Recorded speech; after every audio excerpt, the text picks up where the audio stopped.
अब तक आज बैठक का सवाल था। इन्होंने जो है मसूरी का, पूरे उत्तराखंड का जो नगर पालिका है, ये ड्रोन से सर्वे करके संपत्तियों का विवरण जो है उसको कलेक्ट कर रहे हैं सभी नगर पालिकाओं में, जिसमें कि पहले इन्होंने कहा कि 14 नगर पालिकाएं जो गढ़वाल की हैं उसको शुरू किया गया, जिसमें कि नगर निगम देहरादून, इसकी और कोटद्वार नगर पालिका मसूरी में उसी की कड़ी में है। इन्होंने ड्रोन से सर्वे कर दिया और अब जो है डोर टू डोर सर्वे कर रहे हैं कि मसूरी में कितने मकान और किसके और कैसे हैं। हमारा कहना है सही बात है, करिए, कोई उसमें दिक्कत नहीं, ड्रोन सर्वे होना चाहिए, कितनी संपत्ति मसूरी में लोगों की है। लेकिन उसके पीछे जो उद्देश्य है, वो उद्देश्य सिर्फ ये है कि आप मकानों का सर्वे करके सिर्फ ये करना चाहते हैं कि मसूरी का नगर पालिका का टैक्स कैसे बढ़े, हाउस टैक्स कैसे बढ़े, सबसे बड़ा उद्देश्य है। और उसमें एक कारण ये भी है कि जिन लोगों ने अनौचाए दूसरे की जमीन पे कब्जा करके मकान बना रखा है, जब वो सर्वे करेंगे घर घर जा करके, जो इन्होंने आईडी की बात करी कि उसमें आधार कार्ड, राशन कार्ड, बिजली का बिल, पानी का बिल, सीवर का टैक्स का बिल, इससे जो है उसको कंफर्म करेंगे तो उससे तो जो अनऑथराइज्ड है जिसने कब्जा कर रखा है वो भी एक किस्म से मालिक बन जाएगा। नगर पालिका को तो ठीक है टैक्स आना चाहिए, अच्छी बात है, पर लेकिन जो सही तरीके से जो मसूरी की एक भौगोलिक परिस्थिति पहले थी कि नाले खाले जो थे प्रॉपर्टी के लोगों के, नाले के बगल में किसी और की थी, नाले से इधर किसी और की थी, वो आज सब नाले खाले तो सब ढक गए, सब अनऑथराइज्ड प्रॉपर्टीज बन गई है, जैसे भी नक्शे पास करके बन गए, होटल बन गए, 5 स्टार बन गए, सारे बन गए। और उद्देश्य जो है आम जनमानस आज पीड़ित है मसूरी से कि 24 साल में मसूरी का वन विभाग का सर्वे नहीं हो पाया। लाखों रुपए होने के खर्च हो, करोड़ों रुपए खर्च हो गए, और अभी भी जो है कई स्टेटें उसमें सर्वे नहीं हो पाया, जिससे कि आम जनता परेशान है कि उनके नक्शे पास नहीं हो पा रहे हैं। तो ये एक समस्या से हम जूझ रहे हैं। तो एक समस्या और दूसरी आ जाएगी कि डोर टू डोर सर्वे करके जो तुमने उसको किया, ड्रोन से सर्वे किया, तो उसका उद्देश्य क्या रह जाएगा? परेशान, उधर फॉरेस्ट से परेशान है, इधर एक और परेशानी आम जनता के ऊपर आ जाएगी, तो जिससे कि जनमानस को बहुत इसका नुकसान भी होगा। लेकिन इसको सही तरीके से करे दोनों मिलकर के, जो कंपनी इसका सर्वे कर रही है और जो नगर पालिका, वो क्लियरिफाई करे कि कल कहाँ नाले खाले कहाँ थे, वो भी उसमें दर्शाने चाहिए उस प्रॉपर्टी में, तब इसका सही शुद्धिकरण होगा। अन्यथा आम जनमानस को इसको बहुत बड़ा नुकसान होगा। राजेश जी, मान लीजिए अगर ये कार्य जो है अपनी इसी गति पे चलता रहा और अगर दोनों बैठ के ना करें बात, तो फिर किस तरीके से आगे की आप लोगों की रणनीति रहेगी? देखिए, ऐसा है, उत्तराखंड सरकार का जब से उत्तराखंड सरकार बनी है तब से उनका उद्देश्य था कि नगर पालिकाएं सब डिजिटल हो जाए, जीआईएस उससे जुड़ जाएं, जिससे कि नगर पालिका अपने खर्चे से, अपने संसाधनों से अपनी नगर पालिका को चला सके। उद्देश्य तो असली वो है। उसी के पीछे जो आज ये ड्रोन सर्वे हुआ, जो सर्वे पूरे उत्तराखंड में जो कंपनी कर रही है, ये विश्व बैंक का पैसा है, ये पैसा तो वापिस जाना नहीं है, ये तो खर्च होना ही होना है। तो इसलिए वो सर्वे करा रही है, और सर्वे का उद्देश्य मैंने बता दिया कि सीधा सीधा जो है टैक्स को बढ़ाना है, जिससे कि आम जनमानस पे बोझ पड़ेगा। इसका सही तरीके से सर्वे हो, जो कि मसूरी का जो अपनी रिकॉर्ड रूम है, वो हिंदुस्तान में इससे बेस्ट रिकॉर्ड रूम कहीं भी पूरे हिंदुस्तान में नहीं तो उत्तराखंड में कहाँ से होना है।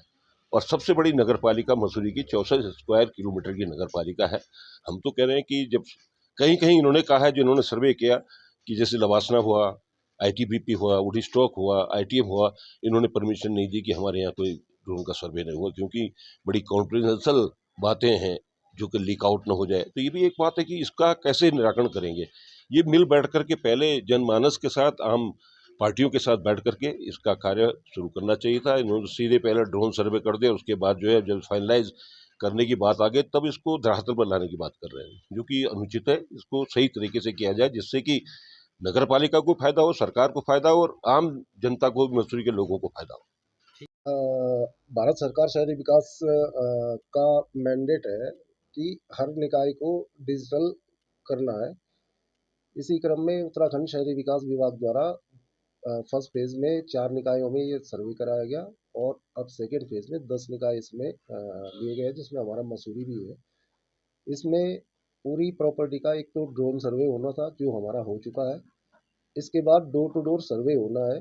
उसी क्रम में ये आज बैठक बुलाई गई थी कि ताकि सभी लोगों को जानकारी हो सके कि एक टीम उनके प्रॉपर्टी पे आएगी और उनसे डिटेल लेगी।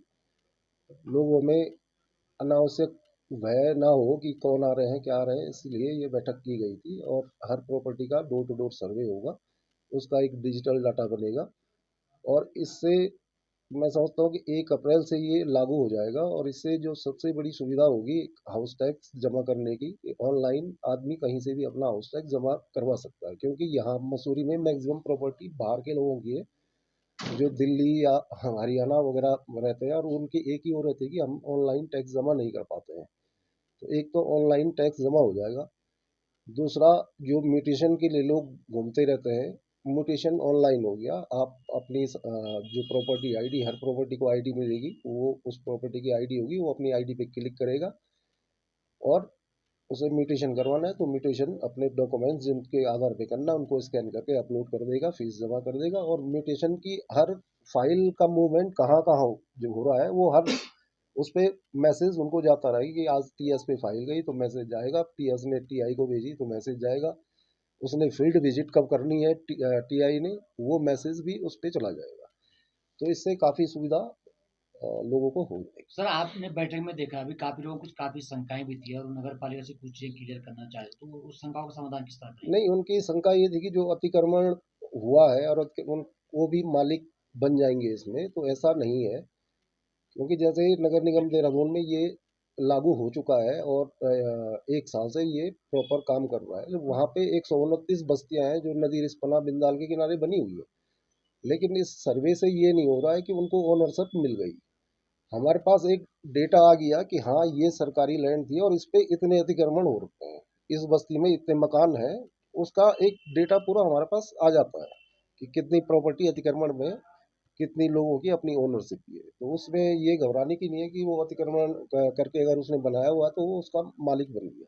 अभी तक आपके पास कितने प्रॉपर्टी पंजीकृत है नगर पालिका मतलब अभी टैक्स दे रही है, अभी कितनी तक उम्मीद है आपकी अभी सर्वे तक के बाद हमारे जो पास बढ़ेगी? 6,500 प्रॉपर्टी हैं और सर्वे के बाद उम्मीद है कि ये 10 से 12,000 के बीच प्रॉपर्टियां आएंगी कि जो लोग टैक्स नहीं दे रहे हैं या उन्होंने अपना म्यूटेशन नहीं करवाए हैं यहाँ पे, तो वो बढ़ेंगी इस कुछ लोगों प्रॉपर्टी। ने जो अनाधिकृत रूप से नगर पालिका की जमीन पे कब्जा करके अपने संपत्ति बना रही भवन बना रहे हैं, तो उसको किस तरह मैनेज करेंगे?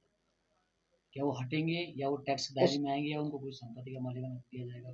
क्या कुछ करेगी नगर पालिका? मालिकाना हक देने का तो जो एक अलग से चल रहा है शासन स्तर पे कि जो मलिन बस्तियां हैं या जो अतिक्रमण है इनको मालिकाना हक दिया जाना है या हटाया जाना है, या गवर्नमेंट ने अपना एक डाटाबेस लैंड का भी बना लिया है कि जिस भी विभाग की जो लैंड है वो सारी ऑनलाइन एक पोर्टल पे, यूटीडीए उसको कर रहा है, एक पोर्टल पे वो सारी लैंड अपलोड हो चुकी है। हमने भी अपनी 82 लैंड चिन्हित करके और पोर्टल पे अपलोड कराई है, और अब उस पे कितना अतिक्रमण है वो हम चिन्हित कर रहे हैं, तो वो प्रोसेस एक अलग चल रही है।